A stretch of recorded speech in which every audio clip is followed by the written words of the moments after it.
पिछली कथा में जब राजा अंग ने एक प्रश्न किया ऋतिज्यों से कि देवता लोग आवाहन करने पर भी यज्ञ में नहीं आ रहे हैं और न सोम पात्र ही ग्रहण करते हैं, आप बतलाइए मुझसे ऐसा क्या अपराध हुआ है। यही ना प्रश्न था। यही प्रश्न है कि देवता लोग जो हैं, हम इतना बड़ा यज्ञ कर रहे हैं और आप लोग वेदवादी ब्राह्मण सब हैं, यहाँ मंत्र में कोई त्रुटि नहीं है, हमारे श्रद्धा में कहीं कोई त्रुटि नहीं है, फिर ये देवता लोग आवाहन करने पर भी यज्ञ में क्यों नहीं आ रहे हैं। बहुत भारी प्रश्न है। हम सभी लोग कोई न कोई अच्छा सा कर्म शुरू करते हैं, लेकिन कर्म का फल क्यों नहीं मिल पाता है, यही प्रश्न है। आप बतलाइए, आप तो विद्वान आदमी हैं, वेदों के ज्ञाता हैं, मुझसे ऐसा क्या अपराध हुआ है। तो सदस्यों ने कहा कि राजन, ये सदस्य कौन, ये जो ऋतिज्व सब थे वहाँ पर बैठे हुए थे, जो मंत्र पढ़ रहे थे, उन्होंने कहा कि राजन, इस जन्म में तो आपसे तनिक भी अपराध नहीं हुआ। इस पूरे जन्म का हम देख रहे हैं आपका लेखा जोखा, शुरू से लेकर के जब से आप जन्म लिए हैं और अभी तक आपसे एक भी अपराध नहीं हुआ है। हाँ, पूर्व जन्म का एक अपराध अवश्य है। अब देखो, इसलिए पूछा जाता है कि आप इतने धर्मज्ञ हैं, आपका पुत्र का है इस तरह से धर्मी हो गया। यही ना है प्रश्न, तो यही ना है। राजा अंग राजा बहुत बड़े धर्मात्मा है, लेकिन उनका पुत्र बेन बड़ा भारी अधर्म, इतना अधर्म किया वो कि उसको सारे ब्राह्मण लोग ब्रह्म श्राप देकर के मार दिए।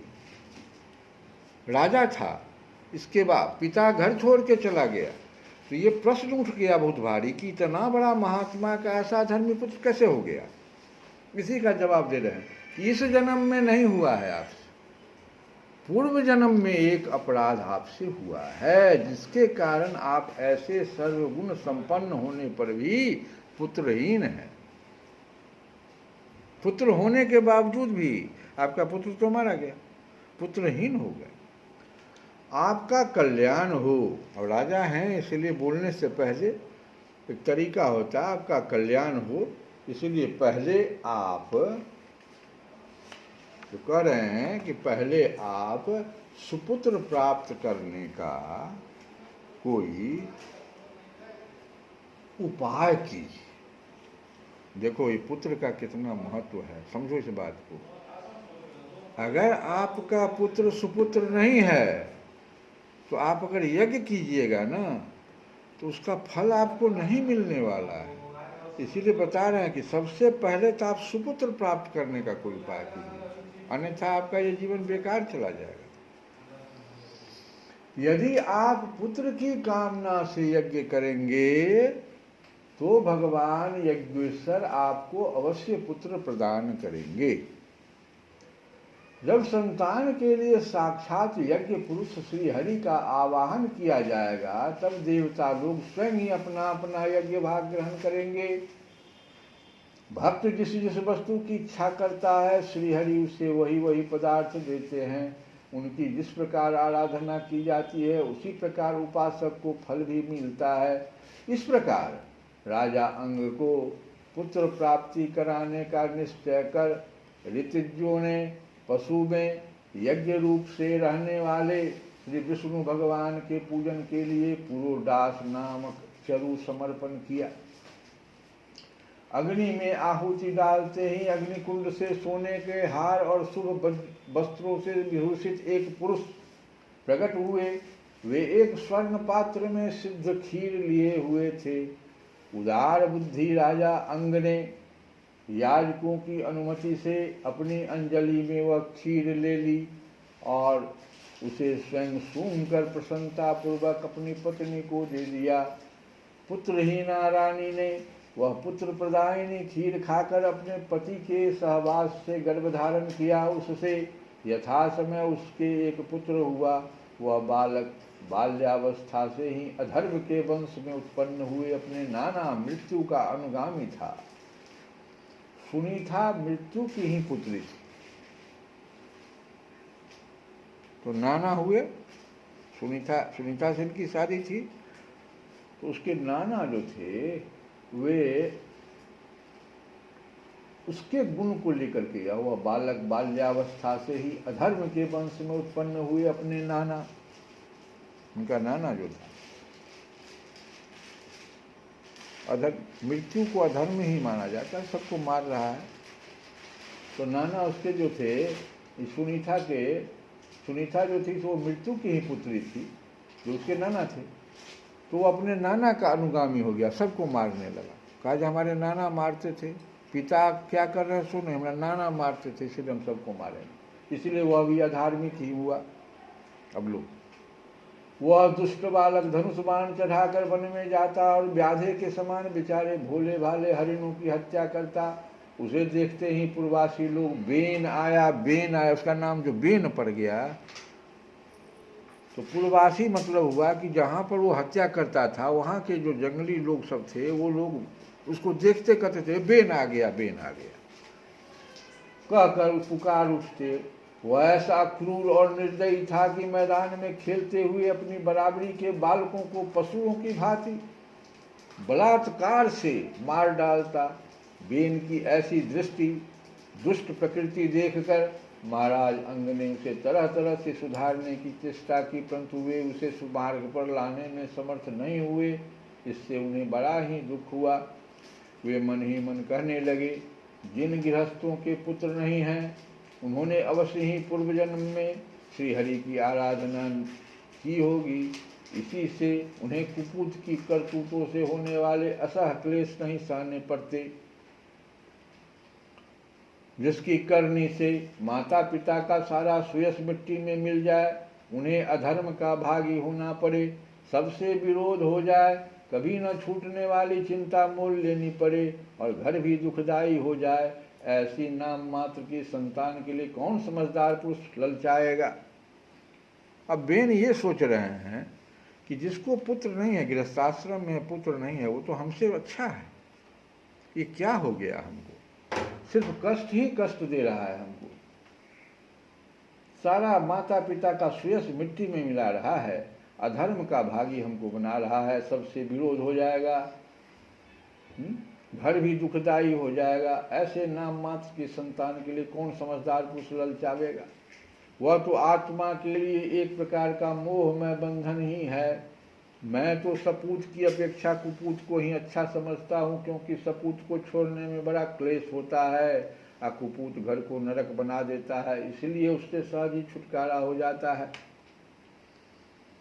देखो पिता दूसरे तरह से सोचने लग गया। वो कहता है कि सपूत अगर रहता तब तो हमको मुंह में फंसा देता, उसके मरने से या उसके छोड़ने से हमको बड़ा क्लेश होता, लेकिन कुपूत तो अच्छा होता है, जल्दी से हमको घर छुटकारा, मुंह से छुटकारा दिलवा देता है। ये उल्टा सोचने लगे। इस प्रकार सोचते सोचते महाराज अंग को रात में नींद नहीं आई, उनका चित्त गृहस्थी से विरक्त हो गया।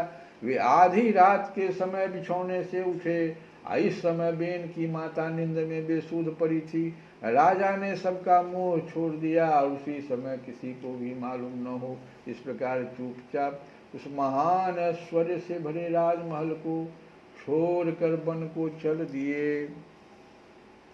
महाराज विरक्त होकर घर से निकल गए हैं, यह जानकर सभी प्रजाजन, पुरोहित, मंत्री और सुहृदगण आदि अत्यंत शोकाकुल होकर पृथ्वी पर उनकी खोज करने लगे।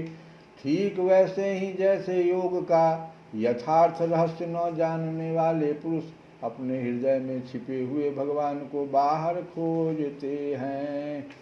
योग का यथार्थ रहस्य क्या है जानते हो? योग का यथार्थ रहस्य है, योग जो अष्टांग पद्धति पर निर्भर है, जिसमें यम, नियम, प्राणायाम, आसन, प्राणायाम, ध्यान, धारणा,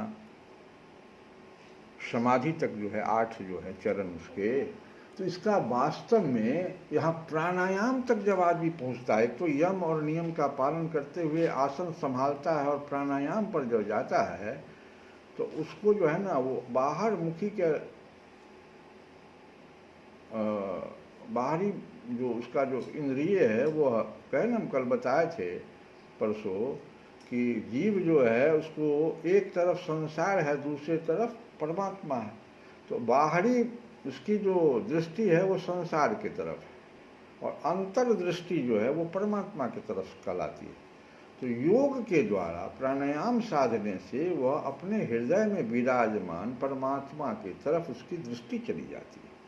यही कह रहे हैं कि योग का यथार्थ रहस्य न जानने वाले पुरुष, योग वो नहीं है जो लोग सोचता है कि बहुत कूद फान रहे हैं, ये नहीं, योग नहीं है। योग है प्राणायाम के द्वारा अपने प्राण को शुद्धिकरण करना, उसको अंतर्मुखी कर देना। जो बाहर की तरफ खोज रहा है सुख को, अब बाहर सुख है ही नहीं, बाहर तो सिर्फ दुख ही दुख है। यही सुख की खोज में गोस्वामी तुलसी बाबा अपने मन को कितना कोस रहे हैं, यही सुख की खोज कर रहे थे वो, है ना। और सुख तो उनको, जब गोस्वामी नाम ही था उनका गोस्वामी, गोस्वामी कहते हैं जो अपने, गो मतलब होता है इंद्रियां, और स्वामी जो अपने सभी इंद्रियों का स्वामी हो जाए उसको गोस्वामी कहा जाता है। और वो तुलसी बाबा अपने मन के प्रति, देखो कोई दूसरा नहीं कह रहा, तुलसी बाबा कह रहे हैं, कहते हैं सुनहु राम रघुबीर गोसाई, सुनहु राम रघुबीर गोसाई, सुनहु राम रघुबीर गोसाई, सुनहु राम रघुबीर गोसाई। मन अनी तीरथ मेरो, मन अनी तीरथ मेरो, मन अनी तीरथ मेरो, निस दिन फिरत अनेरो, निस दिन फिरत अनेरो, निस दिन फिरत अनेरो। बाहर की तरफ बाहरी दृष्टि इसकी हो गई है और अपने ये मन जो है 10 इंद्रियों का ये जो है ना स्वामी है। और यही मन जो है 10 इंद्रियों को लेकर के, 5 ज्ञानेंद्रियां और 5 कर्म इंद्रियां, 10 को लेकर घूमता रहता है। निस दिन फिरत अनेरो, निस दिन फिरत अनेरो, मानते नहीं निगम अनुशासन,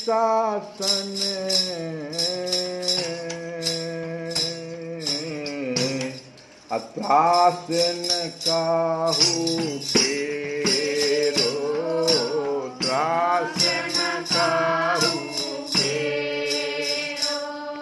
कोई भी मानत नहीं निगम अनुशासन, निगम शास्त्र को कहते हैं, कुछ भी वेद शास्त्र में नहीं मानेंगे।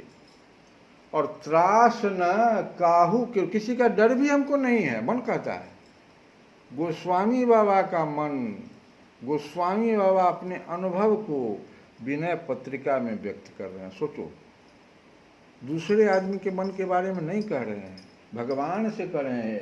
सुनहु राम रघुबीर गोसाई, सुनहु राम रघुबीर गोसाई, मन अनी तीरथ मेरो, मन अनी तीरथ मेरो।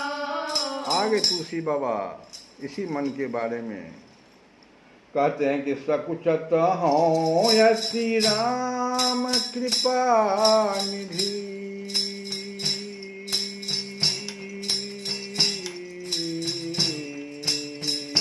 संकोच हो रहा है कि सकुचत हों श्री राम कृपा निधि, क्यों करी विनय सुना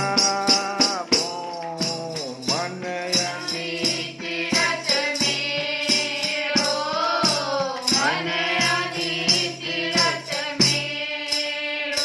हे कृपा निधि राम जी, मुझे बड़ा संकोच हो रहा है। मैं किस प्रकार आपको अपनी विनती सुनाऊं। क्या विनती है सो देखो, प्रत्येक इंद्रियों के बारे में व्यथा कह रहे हैं। सुनो कि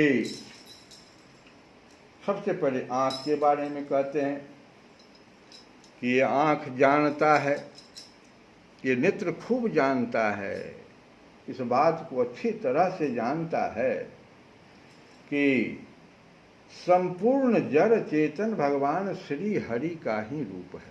सिया राम मैं सब जग जानी, करहूं प्रणाम जोर जुग पानी। ये बात जानता है, शास्त्र से जान गया है, शास्त्र पढ़ के समझ गया है। ये जानकार है, ये मन जो है जानकार है। बहुत बहुत बार ये आया है पृथ्वी पर, हमसे इसका बहुत बार संबंध है, इसलिए सब कुछ जानता है। लेकिन ये करता क्या है कि ये अंजन के शिखा जुबती, तह लोचन सलभ पठावो, क्यों करी विनय सुनावो, क्यों करी विनय सुनावो। कहते हैं कि यह नेत्र जो है करता क्या है, आपके हरि स्वरूप को भूल कर कई बार दर्शन भी आपका किया है, लेकिन भूल कर। जब दर्शन किया नहीं तो शास्त्र सुनने के वक्त में वो मंत्र मुग्ध कैसे हो जाता है। आज एक बहुत बड़े रामानुजाचार्य जी कह रहे थे कि बच्चा जन्म लेते माँ के स्तन से वो कैसे समझ जाता है कि दूध कैसे ऊपर की तरफ, वो कौन सा स्कूल में पढ़ाई किया है वो, जब तक वो कई जन्म से ये चीज़ को नहीं जानता है। यही साबित करता है कि कई बार तुम्हारा जन्म हुआ है। इसी प्रकार से क्या कारण है कि कुछ देर के लिए यह मन शास्त्र के किसी भी भजन में इतना रम क्यों जाता है, जब तक दर्शन इसको नहीं है। कहता ये सब बेकार की बात है, सोच करता नहीं, उस समय तो रम जाता है। वही कह रहे हैं कि हरि स्वरूप को भूल कर, और ये करता क्या है, जैसे पतंग होता है ना, पतंग, और वो प्रकाश की ओर जाके जल जाता है, वैसे कामनी रूपी विषय रूपी अग्नि की शिखा में जलने के लिए हमको भेजता रहता है कि जलो और जलो और जलो। इस नेत्र को देखो, मन क्या करता, मतलब मन ही तो इसका मालिक है ना। तो पहला नेत्र पर कह रहे हैं। दूसरा देखो, ये कान श्रवणनि को फल कथा तुम्हारी, श्रवणनि को फल कथा तुम्हारी, श्रवणनि को फल कथा तुम्हारी। यह समझाओ समझावो, ये जानता है, यह समझता भी है, और दूसरे को समझाने वक्त में बड़ा बड़ा भारी भारी शास्त्रों का विवेचना करता है कि ये कान जो दिया ना सर्वनेंद्रिय, भगवान के भजन को सुनने के लिए दिया है बच्चों, लेकिन अपने लिए क्या करता है, अतिन श्रवणनि पर दोष निरंतर, तीन श्रवणनि पर दोष निरंतर, सुनि सुनि भारी भारी तावो, क्यों करी विनय सुनावो, क्यों करी विनय सुनावो। लेकिन दूसरों के लिए यह करता क्या है, इसी कान से सदा दूसरों के दोष सुन सुनकर अपने हृदय में जहां आपका निवास है उस जगह उसको भर देता है। पहले उसी को गंदा करो, जहां परमात्मा बैठे हुए हैं ना, उस स्थान को ही गंदा कर दो। हृदय में भरता है और संतप्त भी रहता है, इसी कारण से वो संतप्त रहता है। कोई आदमी जहाँ सोता है, उठता है, बैठता है, उसको गंदा कर दे, सोचो ना, वो कैसे वहाँ बैठेगा, कैसे सोएगा, खुद पहले वो कैसे सोएगा, परमात्मा को छोड़ो। तीसरा ये रसना, तीसरे इंद्रिय पर देखो वार कर रहे हैं तुलसी बाबा। ये सब तुलसी बाबा के साथ घटना घट रही है। जय रसना गुण गाई तिहारे, जय रसना गुण गाई तिहारे, बिनु प्रयास सुख पावो। इस रसना का प्रयोग, इस जीव का प्रयोग, वाणी का प्रयोग खाली आपके गुणगान कोई करता रहता तो बिना प्रयास के इसको सुख मिलता। कहिए कोई उदाहरण तो बताइए, बिना प्रयास के किसको किसको सुख मिला? उदाहरण शास्त्रों में भरा हुआ है। प्रहलाद जिससे उठाओ ध्रुव की कथा भी समाप्त किए हैं। 5 वर्ष की अवस्था में वो उत्तम पद जो किसी को आज तक नहीं मिला है। सारे सप्तऋषि जो है ललचाए हुए हैं कि ध्रुव को ऐसा पद कैसे मिल गया। तो ये भगवान की कथा का, जिस जीव से आपकी कथा गुणानुवाद गाकर बिना ही परिश्रम के परम सुख प्राप्त कर सकता था, उस मुख से वो करता क्या है? देखो करता क्या है वो। तेहि मुख पर अपवाद भेख जो, तेहि मुख पर अपवाद भेख जो, रटी रटी जन मन सारो, क्यों करी विनय सुरावो, क्यों करी विनय सुरावो। तो उस जीव को उस मुख से मेढक की नाई, मेढक से इसका उदाहरण दे रहे हैं कि मेढक की तरह दूसरों की निंदाएं रट रट कर, मेढक जो कुछ बोलता है तो उसका कोई मीनिंग नहीं होता है। निंदा करने वाले के वाणी का कोई मीनिंग नहीं होता है, मेढक की तरह उसको कहा जाता है। तो मेढक की नाई दूसरों की निंदाएं रट रट कर अपना जन्म खो रहा है। श्री कृष्ण गोविंद